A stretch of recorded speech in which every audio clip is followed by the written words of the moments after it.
Bem, pessoal, retomando agora esse segundo momento, né? Essa segunda parte da aula 1, de História do Pensamento Cristão Contemporâneo. A gente está fazendo essa revisão dessa parte historiográfica para a gente entender os momentos, para a gente poder desaguar aí no século XVIII, XIX e XX, que é o propósito mais específico da nossa disciplina. E como a gente estava falando, né, retomando, a gente teve 3 episódios que foram importantes para a mudança de paradigma da Idade Média para a Idade Moderna e que perpassaram, que desaguaram no movimento chamado Renascimento. Os 3 episódios, para a gente relembrar, foram as Cruzadas, as Ordens Mendicantes e a Peste Negra, né? Esses eventos fizeram uma mudança muito importante e cultural para a história do homem medieval. A partir daí, ele começa a repensar, né? E uma coisa interessantíssima que acontece, que é a descoberta e a possibilidade dos intelectuais da época de acessarem as obras da antiguidade. Isso tem um nome. O nome disso é humanismo. O valor do humanismo, ele era mais que um pensamento, tá, gente? O humanismo era um método. Era um método de estudo pautado nas fontes antigas.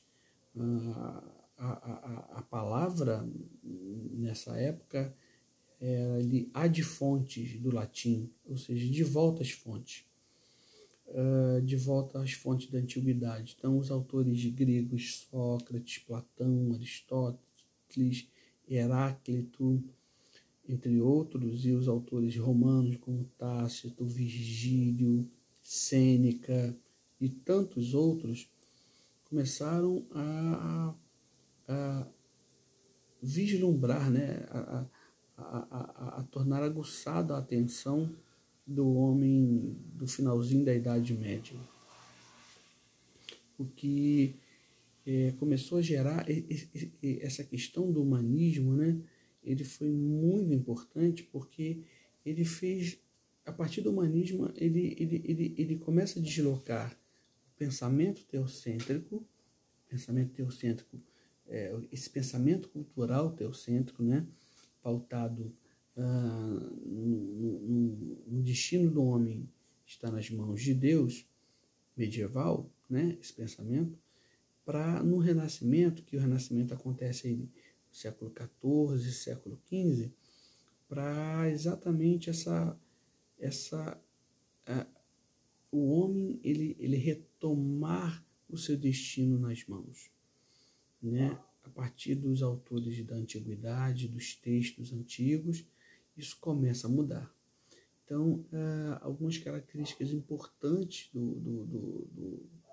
do Renascimento, que é exatamente esse século XV, século XVI, né? Renascimento é século XV, século XVI, acontece um evento histórico que é a tomada de Constantinopla pelos turcos otomanos, que são muçulmanos, são da religião do islamismo.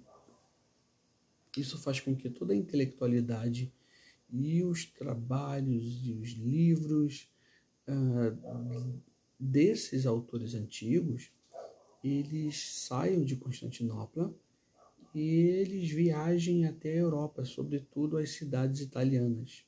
Cidades como Siena, como Lucca, mas sobretudo o berço da Renascença, que é Florença. Florença ela era governada pela família dos Médicis. Os Médicis eles começaram como tecelãos, mas depois viraram banqueiros e, enfim, eram governadores da cidade. E uma coisa interessante que acontece é que esses governadores, né, esses banqueiros, esses burgueses, eles têm uma outra perspectiva de análise e eles vão exatamente tratar de difundir a arte antiga. Lembrem que a gente fala de Renascimento, o retorno à cultura greco-romana. Sim, mas esse retorno ele acontece em função do humanismo. O humanismo ele vai buscar a língua original. Aí olha que interessante, só para a gente pensar. Olha como é que o humanismo foi importante. À medida que os autores eles começaram, pintores, intelectuais, você tem Leonardo da Vinci, você tem Copérnico, você tem João Gutenberg, inventor da imprensa, e tantos outros, Donatello, Michelangelo, Sandro Botticelli, que era um pintor, você tem Filippo Brunelleschi, que foi o pai da arquitetura moderna. Olha quanta gente, né? Os historiadores costumam tratar o Renascimento como o período de maior impacto do último milênio. É importante a gente pensar sobre isso, viu, gente? Só para você ter uma ideia do impacto, como eu estou falando para vocês, dessa questão do Renascimento, veja que a ideia do ad fonte, né? A ideia de o retorno às fontes, o retorno à cultura clássica, a cultura greco-romana clássica, porque ela deixou um legado para a gente, isso reverbera na igreja, reverbera na teologia, reverbera no pensamento cristão. Por quê? O retorno à fonte fez com que se difundisse a partir desse momento um retorno às línguas originais do texto bíblico. Olha o reflexo do Renascimento aí na vida da gente, em termos teológicos, né? A gente hoje tem aula de grego, aula de hebraico, poderíamos ter aula de aramaico, né? Que é parecido, mas há um retorno, há toda uma preocupação de se buscar entender qual era a língua original, qual era a semântica, qual era o cognato, qual era toda essa questão que envolvia os textos da língua original que foram escritos a Bíblia, né? Que foi trabalhada a Bíblia. Então, tá vendo como é que... É isso que eu quero que vocês percebam. Essas articulações, elas não são... Eu estou dando essas aulas, esses pontos, né, históricos, não está aí à toa, pessoal. Não está à toa. Tudo tem um porquê. Tá bom? Então, em 1453, a quebra de paradigma medieval, claro que não é assim, não é num toque de mágica, a coisa começa a mudar, mas o importante é que há o ponto de inflexão ali. E aí eu inauguro em 1453 a chamada Idade Moderna, tá bom? E essa Idade Moderna ela vem com uma característica muito interessante, que ela desloca a ideia teocêntrica cultural medieval para a ideia antropocêntrica moderna e que vai nortear o pensamento da gente até os dias de hoje. O antropocentrismo é mais do que o homem no centro. É o homem recuperando o seu destino nas mãos. O homem recuperando o seu destino nas mãos. Isso é muito interessante, gente. A gente pensar e perceber isso. Porque muda tudo. Valores que eu tinha antes começam a mudar. Então, se na Idade Média eu olhava para o passado, na Idade Moderna olha para o futuro. Se eu era muito contemplativo, né, na Idade Média, agora eu sou muito mais prático. Eu sou muito mais ação. Se antes eu era muito dogmático, né, engessado, sobrenaturalista, agora não. Agora eu sou racional. Opa, olha que interessante. Parece o pensamento aí do autor de um dos 3 grandes filósofos gregos, né, que a gente viu.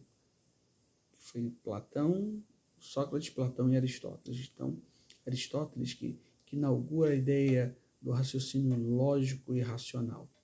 Então, repara comigo que nesse momento histórico aí do Renascimento para surgimento da idade moderna, Aristóteles e Platão, mas mais Aristóteles, são muito relevantes e muito importantes. E aí eu tenho alguns outros valores que vêm junto com o antropocentrismo, como disse, o humanismo, o individualismo. Outro importante pensamento que vem junto, essa mudança cultural muito interessante, gente, que é o relativismo. Tudo é relativo. Tudo é relativo. Eu tenho também outra cultura, um outro pensamento cultural, que é o hedonismo, ou seja, o culto à beleza. A beleza, o estético no lugar do ético. O importante é o belo, é ser bonito. E o niilismo, o que é o niilismo? É uma doutrina filosófica que critica tudo que é absoluto. Então, se Deus é absoluto, não é mais. Se família é um conceito absoluto, passa a não ser mais. Repara que são os tipos de pensamento que vão norteando a sociedade que a gente tem hoje. Tá? E é nesse momento que acontece uma coisa importantíssima, sobretudo para nós, teólogos, que é a reforma protestante. Então, a reforma ela traz uma mudança de paradigma enorme e ela é fruto, né, do Renascimento. O Renascimento ele pavimenta a estrada para a reforma.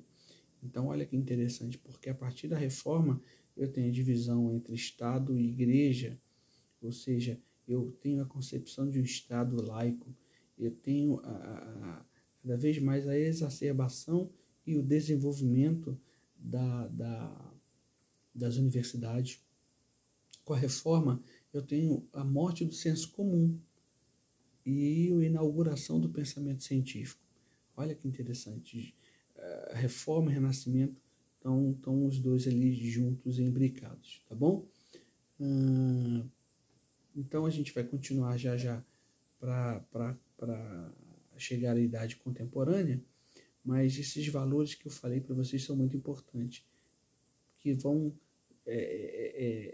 permear o caminho para que aconteça a Revolução Francesa lá em 1789 e haja outra quebra de paradigma.